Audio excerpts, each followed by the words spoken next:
Okay, so today we will discuss Putin's plan to destroy the American empire. So last class we discussed that Putin loves his country, Russia, and he believes that Western consumerism has corrupted his nation. And he recognizes that the source of Western consumerism is the American empire. So in order to completely free his people, he needs to destroy the empire, okay? And historically, empires die when three things happen concurrently, okay, together. Okay? The first is overextension. And this is the main reason why empires die, when they fight too many wars at once. And the reason why they're overextended is hubris. And what hubris is in military strategy is the idea of blindness. So you are blind to the fact of your own limitations. You are blind to the strategy of your opponents. You are blind to the overall geopolitical picture. Okay? You're just blind. And the example is American strategy nowadays, where America is fighting Russia and Ukraine, where it is fighting Hamas in Israel, and there's a threat of Iran on the horizon. But for whatever reason, most American policymakers believe that the real threat is China. We must prepare for China in the Taiwan Strait. Okay? Eventually, China will invade Taiwan, and we must be ready. Right now, this week, America also announced massive tariffs on Chinese electrical vehicles. And so America is engaged in all these wars at once. It's antagonizing Russia, Iran, China at the same time. And so that's just overextension because of hubris. Okay? Second way to kill an empire is debt.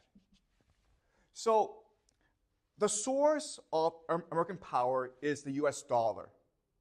Remember that in 1945, Bretton Woods, there was an agreement that the US dollar would become the reserve currency of the world, okay? And the phrase for that is exorbitant privilege. Exorbitant privilege just means that America has the right to manufacture gold from nothing, and the world has to buy it because that's what underpins global trade, okay? But when you can do that, what happens eventually is that your nation becomes fat, lazy, and corrupt. When money just falls off the sky, you're just used to borrowing money, okay? So all America does right now is print money and not make money. The problem with this is that eventually the world is not going to want to use US dollars anymore, because each time you use it, you're being taxed, right, by the Americans. And that's what BRICS Plus is. You may have heard of BRICS Plus. It is an organization established initially by Brazil, Russia, India, China, and South Africa in order to create its own financial system to counter the US financial system. But now there are more countries that have joined BRICS. Most prominently are Saudi Arabia and UAE and Bahrain, these countries, okay? They're important because they are the basis for the petrodollar. Remember that all US dollars can be used to purchase oil, and that's why US dollar is worth a lot of money, okay? So if these countries go to BRICS and opt out of the US financial system, then basically this American mountain of debt, okay, $35 trillion of debt, comes crashing down, okay? That's the second way to kill an empire. And the third way is civil descent, or eternal discord, civil war basically. And so what we're seeing in America right now is growing political polarization, okay, between the left and the right. Why this happens is that people no longer believe the binding myths and stories that build a nation, okay? Nowadays, young people no longer believe that America is the source of good in this world. An example why this is happening is, of course, because Israel right now is committing genocide in Gaza. Right now, Israel is attacking Rafah, and they're killing a lot of children. Most people who are dying in this war are children. And America is not doing anything to stop this. In fact, America is the one who's providing Israel with all the weapons. So young people are turning against the idea of America as the good empire. And there's this amazing statistic that 1/4 of young Americans now believe that Osama bin Laden was a good guy, okay? And, when I grew up, Osama bin Laden was considered Satan because he was the one who was responsible for terrorism around the world and for the 9/11 attacks, okay? But this just shows you that the ideas and the myths that bind the country together are falling apart. And that's what's causing the nation to fall apart, okay? So the more overcommitted America is, the more debt it creates, and the more civil discord it creates, okay? All right, so this is how you kill an empire. When all three things reach a tipping point, when it becomes too much, the empire dies, okay?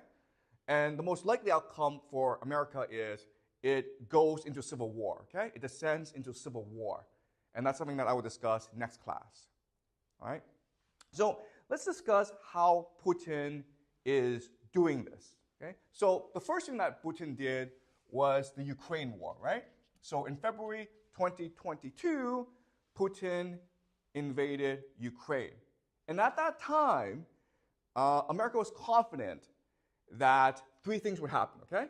The first thing that would happen is that Ukraine would destroy the Russian army and perhaps even march to Moscow and overthrow Putin, okay? At that time, that's what the news media was reporting. The Ukrainian media was so much stronger and more confident than the Russian forces. The second thing was that the Russian economy would be destroyed. Why? Because America was imposing sanctions on Russia. So America, because it controls the global financial system, the ability to trade, America just basically sanctioned Russia and said, you are no longer allowed to sell your oil on the global market, okay? And the belief was that this would cause Russia to collapse overnight. A lot of Western multinationals left Russia, and the United States froze $300 billion in Russian assets in U.S. banks. Okay, so they thought that the United States thought that these sanctions would destroy the Russian economy. Okay, that's the second thing that they thought would happen. And the third thing that would happen was that it would make NATO much stronger and more united. And it would make Russia into a pariah state, meaning that no one would want to ever associate with Russia again. Okay? So that was the argument back then. And today, what we have seen is that the complete opposite has happened. Okay? So, first of all, Russia has basically won the war. And it's won the war because of attrition, right? Ukraine has lost maybe 500,000 men in this war. So they have no more manpower.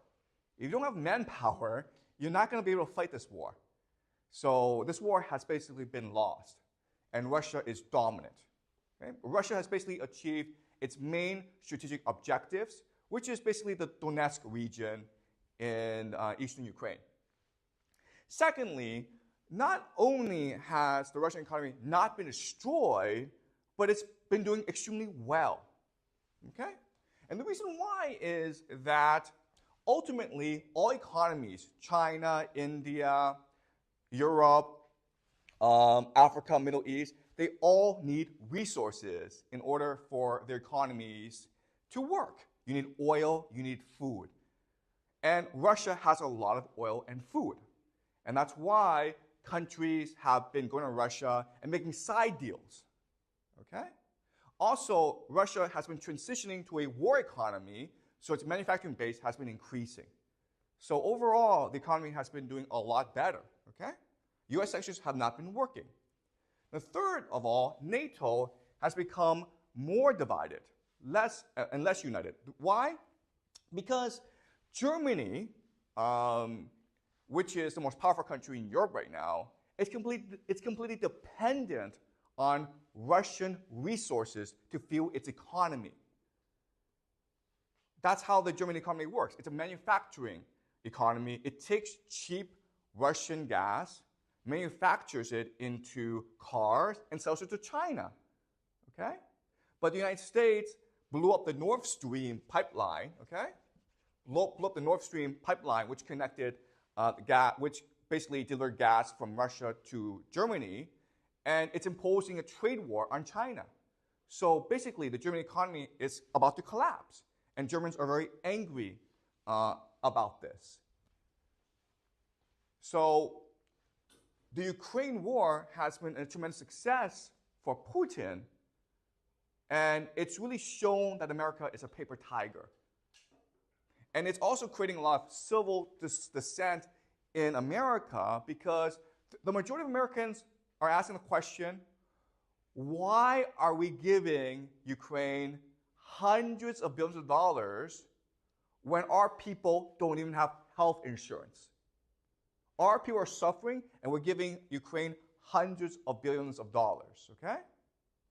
The other thing that this Ukraine war has exposed is that the American empire is overextended. And what I mean by that is that in order to give Ukraine weapons, what America is doing is basically taking weapon systems from in Japan, in South Korea, and other places, and giving it to Ukraine. Okay? So America is not manufacturing more weapons, it's just taking other weapon systems it has elsewhere and moving it to Ukraine. So America is badly overextended. Okay? And of course, by giving all this money to Ukraine, it's causing American debt to go up. And after Ukraine loses this war, this debt will be gone, okay? Because Ukraine cannot pay it back, okay? So, but after the Ukraine war, what happened next was on October 7th of last year, remember that Hamas launched an attack on Israel that killed about 1,000 people. And Israel responded by attacking Gaza. And by doing this, this has helped Putin and has hurt the United States, okay? Mainly by, first of all, diminishing American prestige, right?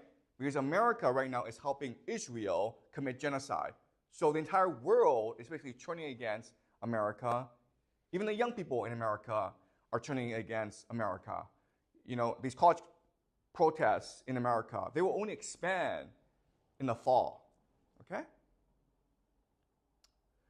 And the other problem is that America has shown it cannot control Israel. In fact, people say that Israel now controls America. And the third thing is that this war threatens to explode throughout the Middle East, okay? At any point, Iran can enter the battle. Hezbollah can enter the battle from the north, okay? So it's a powder keg. It's like a lake of gasoline about to be lit on fire. So America is badly extended, okay? So, and you can make the argument that either Putin knew about the Hamas attack or even encouraged the attack, okay? Because the main winner of this Hamas attack is obviously Vladimir Putin. And the loser is America, okay? So does this make sense so far? All right. So let's talk about the future, or what are predictions moving forward. So if it is true that Putin's intention is to destroy the American empire by focusing on these three fundamental weaknesses in the empire.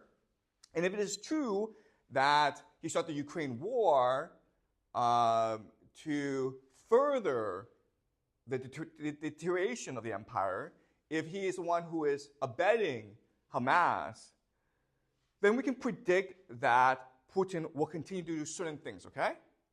The first thing that he will do is he will drag on the Ukraine war. So he will not end it.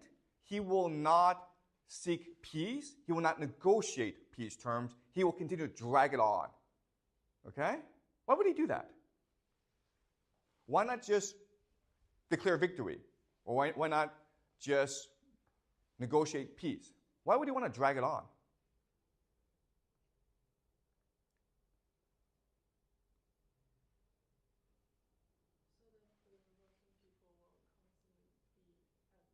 Okay, yeah, the Russian people will constantly be at war, but then the question then is, why would he drag it on and not expand it, right?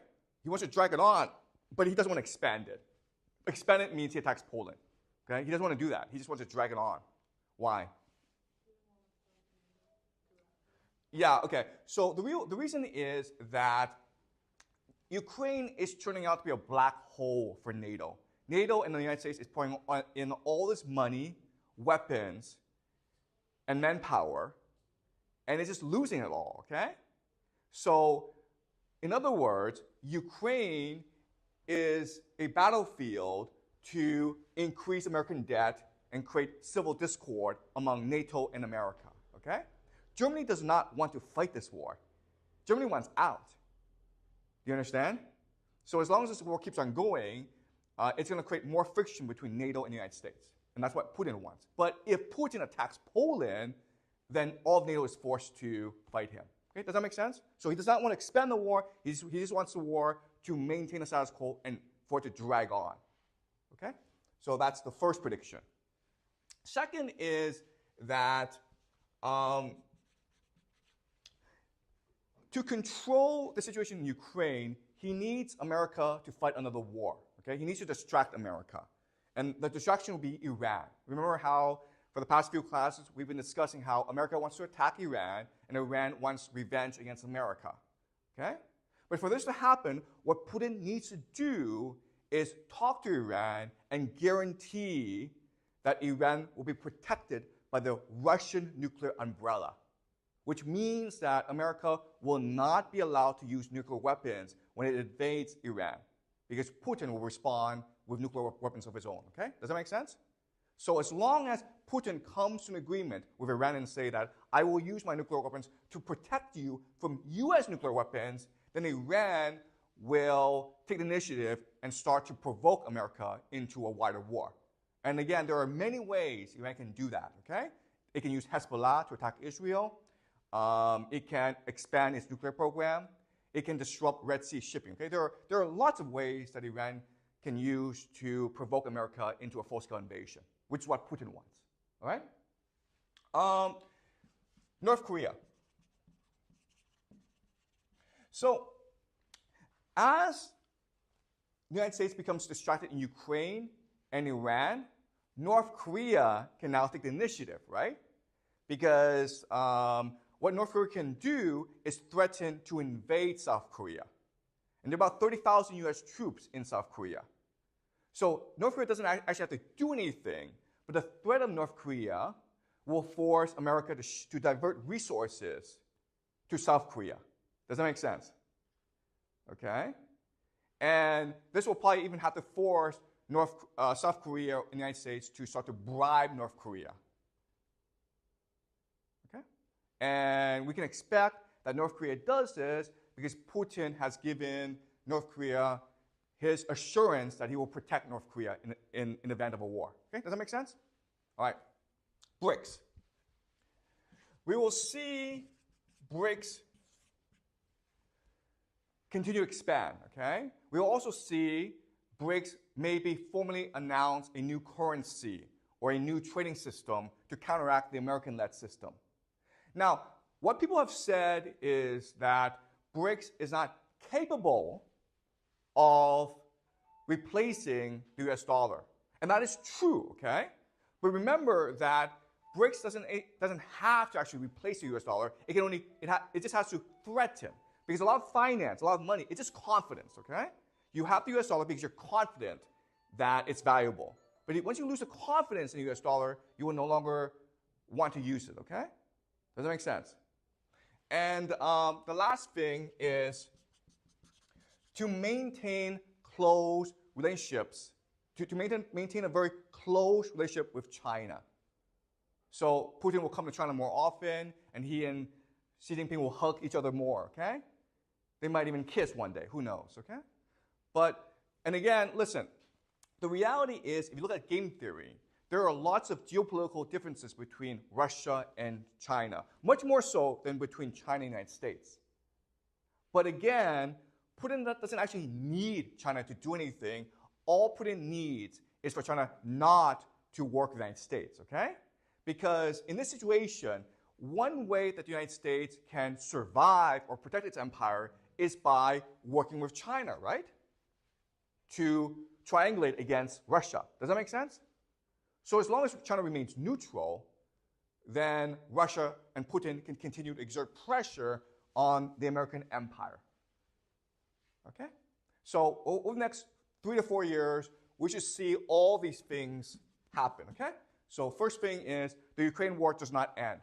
Putin will find a way for it to drag on, but actually expanding it, okay? That's the first thing. Second thing is Iran takes the initiative against the United States. Third thing is North Korea starts becoming much more belligerent against South Korea and Japan, forcing America to focus more attention in East Asia. BRICS will continue to expand, and then the Putin relationship with Xi Jinping will continue to blossom. Okay? Does that make sense? All right. Any questions so far before I continue? Why is China useful for America? Excuse me? Why can China be useful for the American empire? Okay. That's a good question. So why would America want China's help? Okay. The first thing is you have an overextension problem, okay? You don't want to be fighting too many wars at once. So you come to a peace with China, you don't have to worry about East Asia anymore. Because the real threat from Americans' perspective is that China invades Taiwan. Okay? That's the first thing. Okay? Second thing is that China is a major buyer of US dollars because of its trade with America and because China buys a lot of oil, right? You want China to keep on buying US dollars so you can sustain the debt. Okay? Does that make sense? And third of all, there are a lot of geopolitical conflicts between Russia and China. If you think about it, Russia is more of a threat to China than the United States is, okay? Does that make sense? Historically, Russia and China fought wars, many wars over the border. Okay? So if you become friends with China, then Putin needs to take the defensive and focus more on protecting the Russia-China border. Okay? Does that make sense? Because right now, Putin can just focus on the offensive. But if China is on the side of the United States, then Putin is forced on the defensive. Okay? Does that make sense? Okay. Any more questions? Yeah, Peter? Recently, I heard that China dumped the largest U.S. bonds. That's right. In May. That's right. So basically, what's been happening is China is now no longer buying U.S. dollars, and it's transferring its U.S. dollars into gold. Okay, so China is encouraging everyone to buy gold. Don't buy any more U.S. dollars, guys. Buy gold. All right, and the reason why is because America's debt is a huge problem for America, and the only way for America to sustain its debt is if China continues to buy U.S. debt. Okay, does that make sense? Okay, but that's a great point, Peter. Any more questions before I continue? What's the incentive for China to have a closer relationship with Russia? Okay, so Jack asked a great question. All right, it makes sense for China and the United States to be friends, right? Because China exports a lot of commodities to the United States. The United States is a huge market. the United States also provides China with a lot of technology, right? And Jack asked a question, why would China want to be friends with Russia? And the answer is because China right now feels threatened by the United States. Okay? The United States is launching an economic war against China. And if you look at a map, okay, China is surrounded by US military bases. And the problem is that China needs imports of oil and food to sustain its economy. Does that make sense? So if America ever launches an embargo against China, China collapses. Okay? So in other words, China needs to open up new trade routes, and the only way, and the best partner right now is Russia, because it has a lot of access to energy and oil. Okay? So right now, the situation in China is that Chinese policymakers know that the situation in China is terrible. The economy has collapsed. Demographics has collapsed. China is completely dependent on the world for oil and food. Okay? China is extremely vulnerable right now. And if America says to the world, China is our enemy, then China has no choice but to find a new friend. And unfortunately, the only friend that China has right now is Russia. Okay? Does that make sense? Okay. So, but look, I mean, the geopolitical situation for China, it's really, really bad. Okay? Okay, any more questions before I continue? Why does the United States think that China will attack Taiwan? Okay, so Celine asked a great question. Why does the United States think that China will attack Taiwan? And the answer is that America is always looking to start new wars. Okay? It has something called the military-industrial complex. And America is always fighting wars.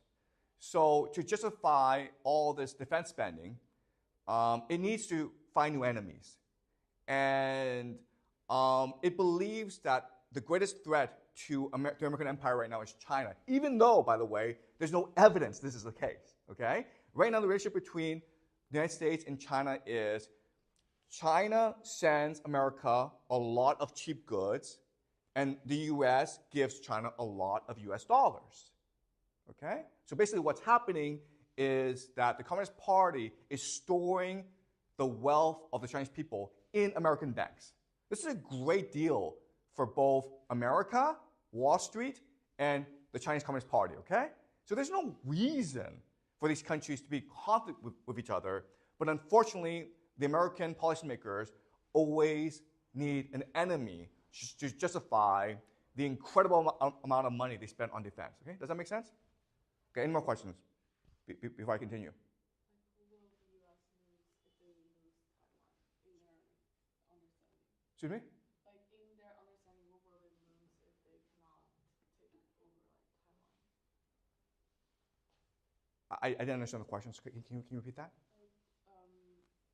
The United States think that China will attack Taiwan, and what do they think they will lose if China attacks Taiwan? Oh, that's a great question. So what happens if China takes over Taiwan? What does America lose? And the answer is like, not that much, okay? You can make the argument that Taiwan has a semiconductor industry, but guess what? You can move that semiconductor industry elsewhere, okay? For America, it's just one of face. You understand? America doesn't really lose anything if China takes over Taiwan.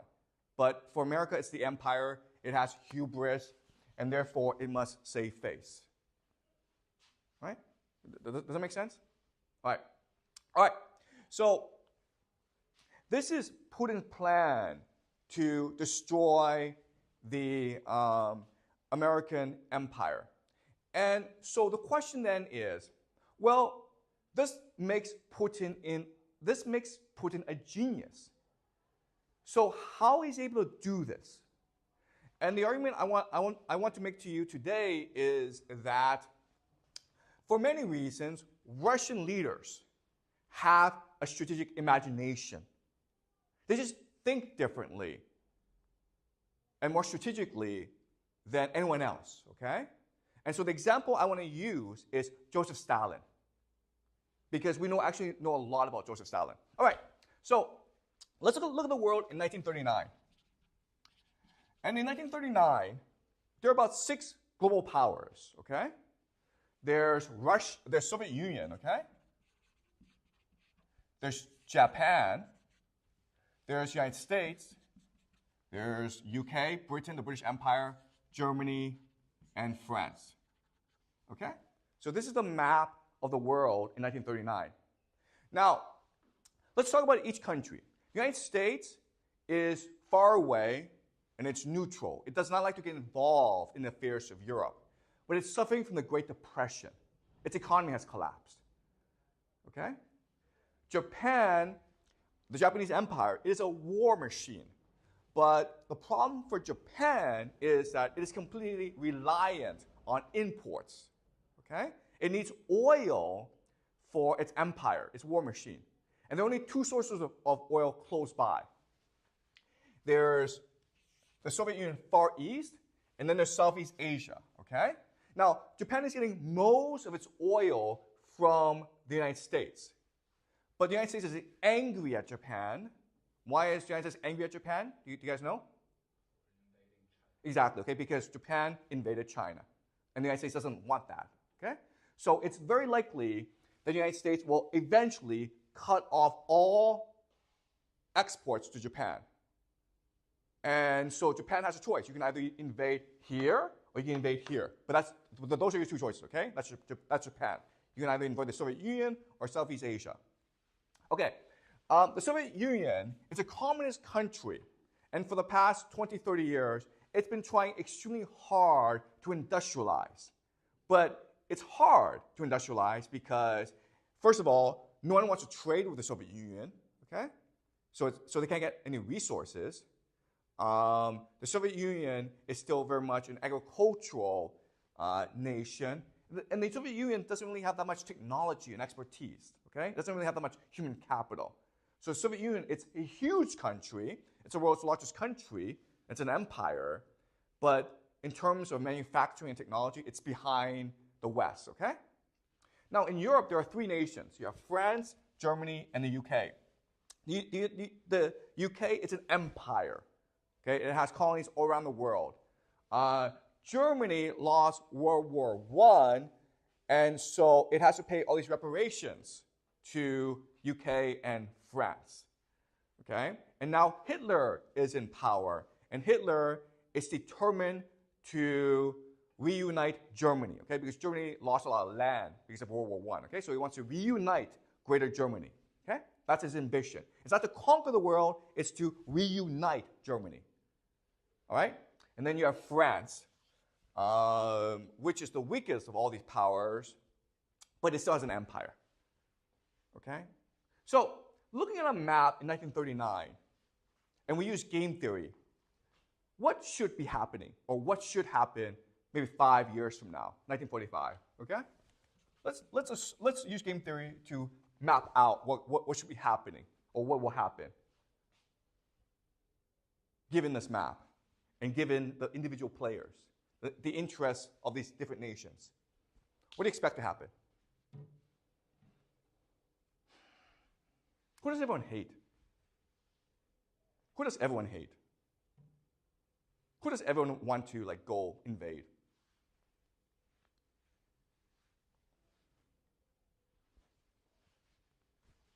Why?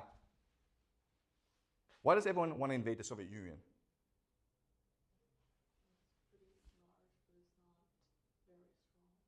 Okay, yes, first of all, it has a lot of resources, and it's not that strong, okay? That's the first reason. But there's actually a better reason why everyone wants to attack the Soviet Union. Why? What's happening internally in the United States right now? The Great Depression.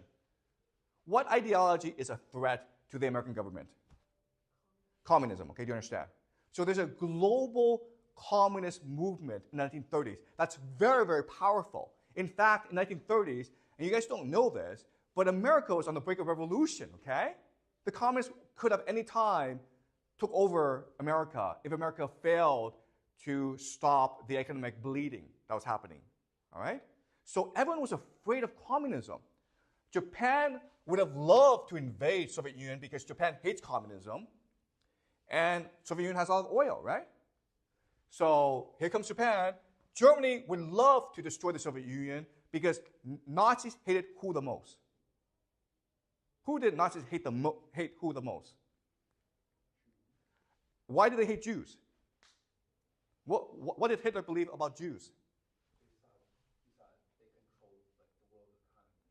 Okay, they control the world economy, but there's actually a better reason why he hated Jews. What's the problem with Jews? Okay, you guys don't know this, but they were all communists, okay? Hitler thought that all Jews were communists. So Hitler hated, first and foremost, communism, okay? Nazism hated communism the most. So Hitler wanted to invade the Soviet Union. How about France and the UK? How about France and the UK? What did they want to do? Who did they hate? Russia, right? Soviet Union. United States? Sure, why not? Okay, do you understand? So 1945, if we use game theory, okay, we should have expected that Soviet Union would have been partitioned into different countries, okay? These powers would have invaded the country together and colonized the Soviet Union and destroyed the threat of global communism once and for all, okay? Does that make sense? But that's not what happened, right? That's not what happened. What happened was that in 1939, Hitler invaded Poland, okay? And the moment that Hitler invaded Poland, France and Britain declared war on Germany. And then Germany defeated France and Britain, okay? Britain was forced to return to its island, but Churchill refused to seek peace with Hitler. In fact, Hitler tried to seek peace with Churchill 7 times. And each time, Churchill was like, go to hell. We're going to fight this war till the end. Why was Churchill so angry at Hitler? What happened?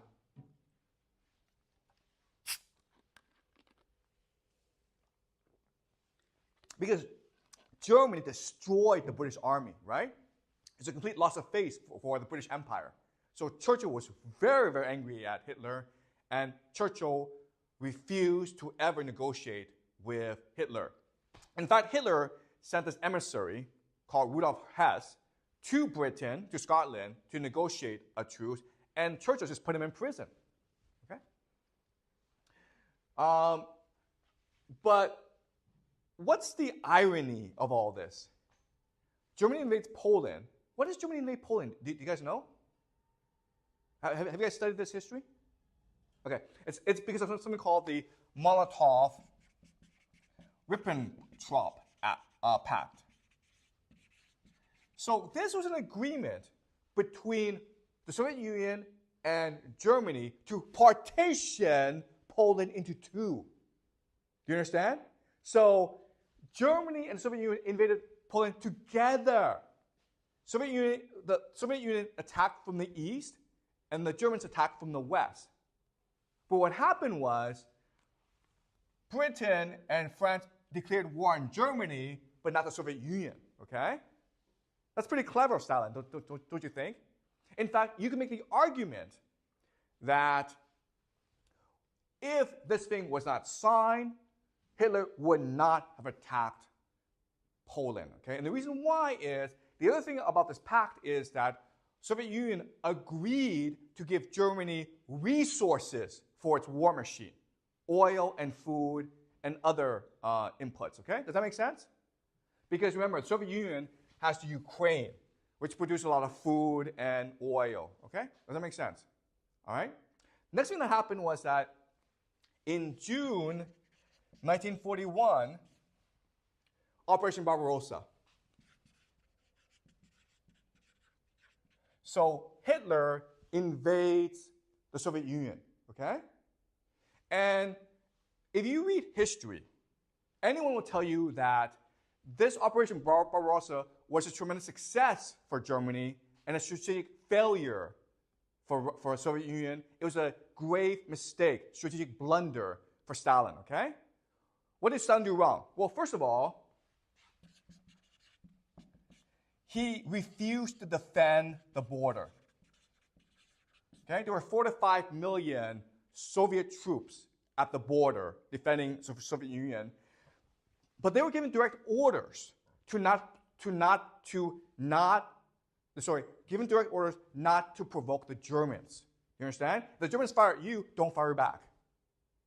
And because of this order, the German army, which was about 3 to 4 million, was able to overrun the border and almost reach Moscow. Okay? That was a grave mistake on the part of Stalin. Second is that Stalin ignored intelligence. Okay? There was a lot of intelligence that said that Germany was going to invade the Soviet Union. How could you hide the fact that you have 4 million troops assembled to attack the Soviet Union, okay? So there's a lot of intelligence going to Stalin and telling Stalin, hey, the Germans are coming. And Stalin said, nope, I refuse to believe this intelligence. In fact, you had German soldiers desert the German army, swim across the river to the Soviet side, and tell the Soviets, hey, my comrades, the entire army is about to attack you. And the Soviets shot these German soldiers because they thought these German soldiers were spies. Okay? So Stalin ignored intelligence. The third thing that Stalin did was, before the outbreak of war, he purged the Red Army, the Soviet army, of its leadership, of generals. Okay? So the top generals of the Soviet army, the Red Army, were all dead or in prison because Stalin got rid of them for not being politically loyal enough. Okay? But the fourth thing is, why did Stalin do this? And the answer is, what historians will tell you is that Stalin trusted Hitler. Okay? This was the ultimate mistake that Stalin made. Stalin believed Hitler was his friend. He believed that Hitler would never invade him. Okay? And so this is what you're taught in history class. When you go to the United States, you'll be taught this. When you go on the internet, you'll be taught this, okay? This is completely wrong. This analysis is completely wrong. All right? So we're going to use game theory to understand why this is wrong. All right. So using game theory, let's look at 4 possible scenarios, okay? Scenario A is Soviets attack first, and they encircle Berlin. Second scenario is Soviets attack, okay, and they're stopped at the border.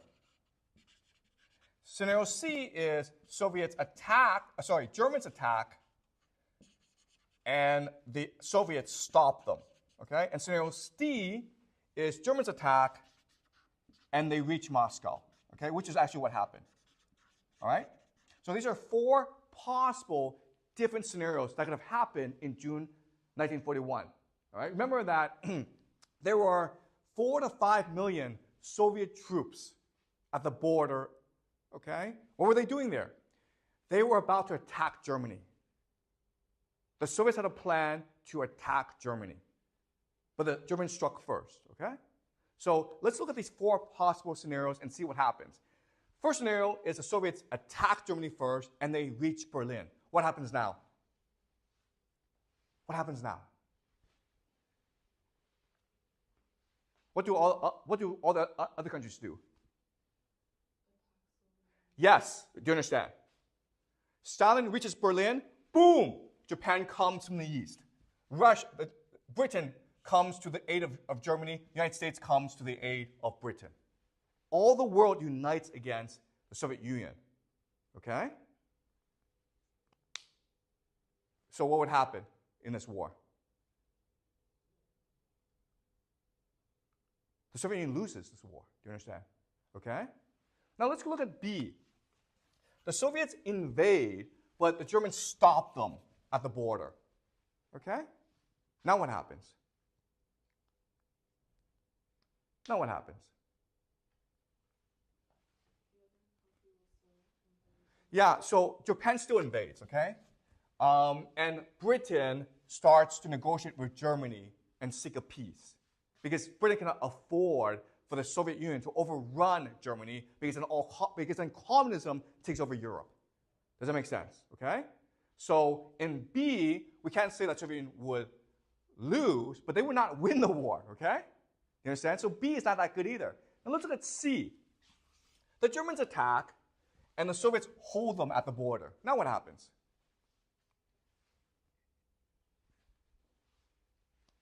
Now what happens? They just destroy each other, right? The United States, Britain, Japan, they're all laughing. They're like, oh, they're just killing each other. Who cares? Not a problem, okay? But now let's look at situation D, where the Germans attack and they are about to destroy the Soviet Union. What happens now? The other countries have to come and help the Soviet Union. Why? Why is it the United States and Britain must come to help the Soviet Union? Why? What would happen if Germany takes over the Soviet Union? That's right, okay? They take over the resources, therefore they take over the world. You understand? Because Germany has technology, it has military power, but it lacks resources. You combine the resources with the German military, they're invincible now. The United States will be forever shut out of the world. Germany will not invade the United States, but the United States could never, ever attack Germany again. Does that make sense? So what happens is, after the Soviets invade, after the Germans invade and the Soviet army is destroyed, America immediately gives the Soviet Union a lot of aid, okay? It's what we call Lend-Lease. From 1941 to 1945, America gave $200 billion to the Soviet Union for free, okay? It gave weapons, resources, technology, and food. Basically, what America did was industrialize the Soviet Union. Does that make sense? That's what America did. The Soviet Union could not industrialize by itself, but America helped the Soviet Union to industrialize. Let's look at Lend-Lease, okay? Weapons. America gave the Soviet Union 1/3 of all ammunition used in the war. 1/3 of all explosives. 1/2 of all aircraft. 14,000 airplanes. 1/2 of all tanks. 13,000 tanks. Okay? Resources. America gave oil and food. 80% of all copper. 55% of aluminum and steel. Okay? Technology. America gave the Soviet Union radio technology, radio communications, railroad, transportation, heavy industry, and lots of food. Okay? In other words, America basically built the Soviet Union in heavy industry for it. Okay? Does that make sense? And also, at the end of the day, what the Soviet Union can do is reverse engineer all this technology and build its own industry. Does that make sense? Okay? So Lend-Lease really turned the Soviet Union into a superpower. And Stalin could get all this for free because America could not afford for the Soviet Union to lose the war. Okay? What's the other benefit of having the Germans attack first and almost destroy Moscow? What's the other benefit? And Stalin really needed this. This is actually more important than Lend-Lease, which is what?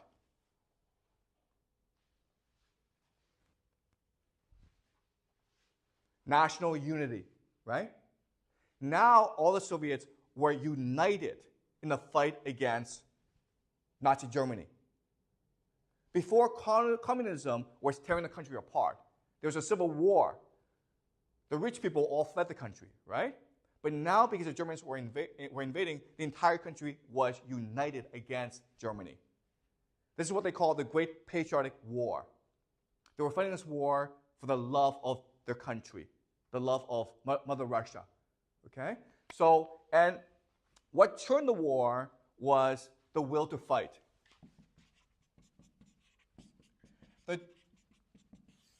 The Russians lost 26 million people in the war. That's a lot of people. But by losing this many people, it made the entire nation refuse to surrender. They had the will to fight, okay? Much more so than the Germans. Does that make sense? Okay? So in history, you're taught that Operation Barbarossa proved that Stalin was not a strategic genius, that he was played by Hitler. But if you just do game theory analysis, this was the best possible outcome for the Soviet Union, okay? In 1939, the world should have united against the Soviet Union, but what happened was the world united against Nazi Germany and gave Soviet Union the technology, the money, and the resources to become a global superpower, right? Does that make sense? And because Soviet Union became a global superpower, it was able to turn China into a communist country. Does that make sense? If the Soviet Union did not become a global superpower with all this heavy industry, then China would not become a communist power. Mao Zedong would not have won the war. Okay? So, in other words, all this is telling us is that Stalin is a genius. He turned a losing war into a winning war. Okay? So, last thing I want to do is, okay, fine. How was Stalin able to do this? What makes the Russian imagination different from the Western imagination? Okay? So I would say three things. The first thing is just intuition. And intuition means that Putin and Stalin, they're able to read the political winds, okay? They're able to sense the mood of the world. The German word for this is Zeitgeist, okay? Spirit of the times. But they're able to sense the mood of the world, okay? Putin knows that the American empire is about to die. And so he feels emboldened to act, okay? So it's intuition. Second is imagination. So Putin and Stalin both have a strategic imagination, which means like, okay, they sense these winds, but they can also imagine, hey, if I did this, how would these winds change, okay? That's an imagination, to be able to predict or imagine the future. And the last thing, which is the strangest of all, is multiple personalities. Meaning that Putin and Stalin are such brilliant men that they embody multiple personalities in them. And that's why they're so unpredictable. All right? So the example is this. Everyone says that Stalin trusted Hitler. So Hitler played Stalin. But if you just if you just analyze the game, okay, then the conclusion is Stalin played Hitler. You understand? Hitler did everything that Stalin wanted him to do. Hitler invaded Poland, which caused France and Britain to declare war on him. Okay? Then Hitler attacked Soviet Russia, which brought America into the war and helped the Soviet Union become an empire. You understand? So Hitler was completely played by Stalin. And the answer is, so the question then is, how? Okay? Because in June 1941, Hitler did not have to invade Soviet Union, okay? He could have waited for Stalin to invade him. Then the opposite would have happened, right? Then America would have joined the war on Hitler's behalf. And they would have defeated the Soviet Union, okay? So what convinced Hitler to do the most insane thing and invade Russia first? And the answer is Hitler trusted Stalin. Okay, does that make sense? All right? So imagine this. Hitler and Stalin, they're having drinks, okay? They're both drunk. And they're on the porch, and they're staring at the mountains and the moon, okay? And Stalin and Hitler are talking. And all Stalin has to do is say 3 words, and then Hitler is like, I'm gonna come and invade you. What are these 3 words? How can Stalin get Hitler to invade Russia? What are the 3 words that Stalin can say to Hitler? I trust you. Okay? I, Joseph Stalin, trust you out of Hitler. I don't trust anyone. I don't trust my own mother, but I trust you, Hitler. Okay? Then why would Hitler invade?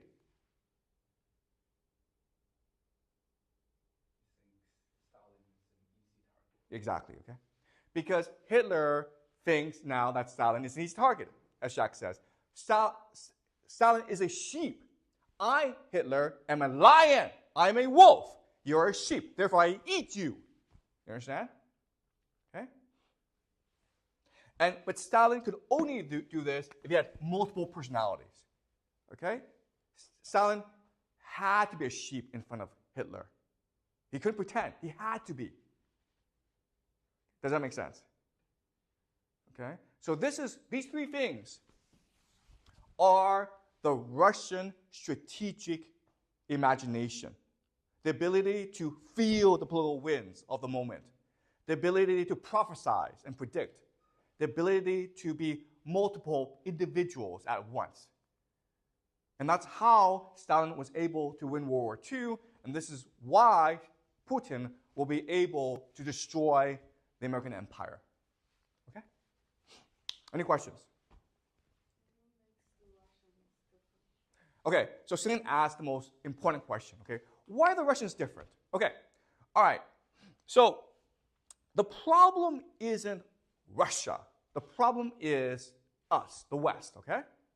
So when we talk about the West, Western thinking, it comes from British thinking. And there are 3 distinct characteristics of British thinking that's different from Russian thinking, okay? All right, let's look at British philosophy versus Russian philosophy, all right? Okay, the first major difference is that British philosophy tends to be narrow, whereas Russia tends to be broad, okay? The reason why is Britain is an island, therefore it thinks very narrowly about the world, whereas Russia, it's a huge country, it's the world's largest country, therefore it thinks very broadly about the world. And to understand the difference, what you do is you read British literature and compare it with Russian literature, okay? Russian literature, you have Leo Tolstoy, right? War and Peace, and Anna Karenina, okay? These are very huge epics. And then British literature, you have Jane Austen, Thomas Hardy. They're great, okay? But they're very narrow in their focus. Okay, so that's a first big difference. Second big difference is British philosophy believes in the idea of empiricism, okay? Empiricism is a philosophy developed by British philosophers like David Hume. And the idea is we can only know what we experience. We can only know what we see. Okay? So another word for empiricism is the idea of skepticism. Be skeptical of abstract philosophy. Okay? Because we can never know it. For example, you can never really understand mathematics because mathematics is beyond your experience. Okay? You can only know what you experience. Okay? And it's true. But it limits your imagination, okay? The Russians believe in mysticism. Okay, so they're very spiritual, religious people. So there are forces we don't understand. There are individuals who are prophets, who are sent to us by God. We can never know who they are. We can never know how they think, but we just have to believe that's the case. Okay? So the Russians are going to be much more mystical in their thinking than the British are, okay? And the last thing is the British believe in logic, okay? It's like mathematics. You can go from 1 to 2 to 3 to 4 to 5, okay? Everything has to be logical. Everything has to be connected together. Whereas the Russians, they believe in intuition. Okay? You can jump. You can imagine things. You don't have to be logical. Whereas the British say you have to be logical. And these three ideas, narrow empiricism and logic, they created the Western mind of today. Okay? So this is what dominates in academia. So when you go off to university, they expect you to think in this way: narrow, empirical, and logical. Okay? And if you think about it, this is perfect if you want to build a bureaucracy, right? This is bureaucratic thinking. This is the bureaucratization of the imagination. Okay? You're not allowed to say things without evidence and logic and experience. Okay? And the Russians don't have this. So they can do this. All right? Now, there's obviously more good things about this system than about this system. But the problem with the British system is like no great man could ever arise from Western society. Does that make sense?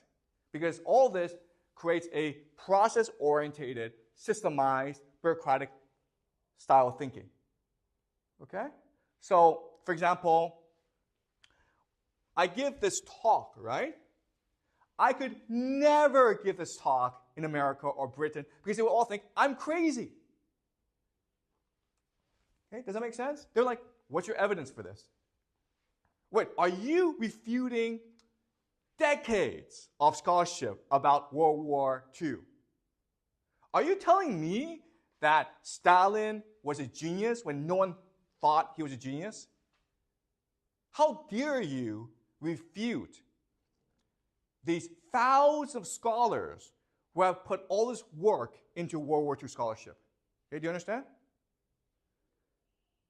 All right? So, in the British system, no one like Putin can arise. But in the Russian system, someone like Stalin and Putin can arise. The problem, though, is that what happens if you don't have Putin or Stalin? Well, then then this system becomes very weak. Okay? Does that make sense? Okay? So the British system doesn't really need great leaders, but the Russian system, you do need great leaders. And if you are a great leader, then you are allowed to completely follow your intuition and imagination to do great things, like Joseph Stalin in World War II and what Putin is doing today. Okay? Does that make sense? Okay. Any more questions? What is the relationship between the Greeks and the Western today? Oh, that's a great question, okay? So last semester we studied the Greeks. And the Greeks are more like the Russians than they are like the British. Okay? So the Russian system, the Greek system, it's a much more natural human system. Okay? And the British system, basically, it's trying to remove intuition and imagination from the decision-making process, from the intellectual process, because intuition and imagination are too mysterious. Okay? So in other words, okay, let's just say that I'm Joseph Stalin in World War II, okay, 1939. For me to execute my plan, I need to write a memo detailing my thinking, okay? Now, obviously, I can't do that because if I did that, first of all, I couldn't execute my plan. But second, it would confuse everyone. Like, what are you trying to do again? Okay, do you understand? Okay, and so the Greeks believed in imagination and intuition as well. Okay, but not the British. And we live in the British system. Okay, all right. Any more questions? So how much did like the Greek system influence like the current British system? Okay, so Jack asked a good question. Okay, how much did the Greeks influence the British? And the answer is not that much, because remember, like after the Greeks came the Romans. And the Romans were like this, and there was the Romans who influenced the British, who then influenced the Americans. Okay, so we're living basically in a Roman world as opposed to a Greek world. Right? Does that make sense? Okay. Any more questions? So the Greek world is basically gone today, or is it influenced Russia?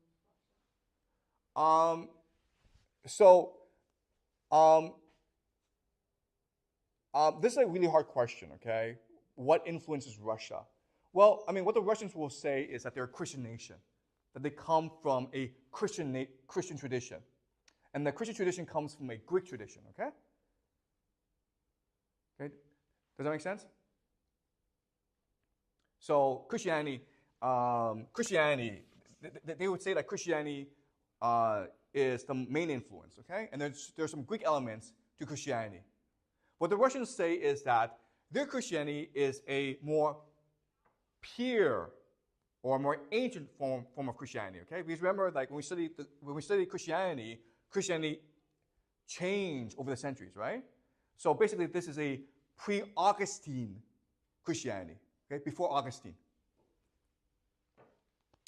Any more questions? Okay, great. So next class, we do the American Civil War, okay?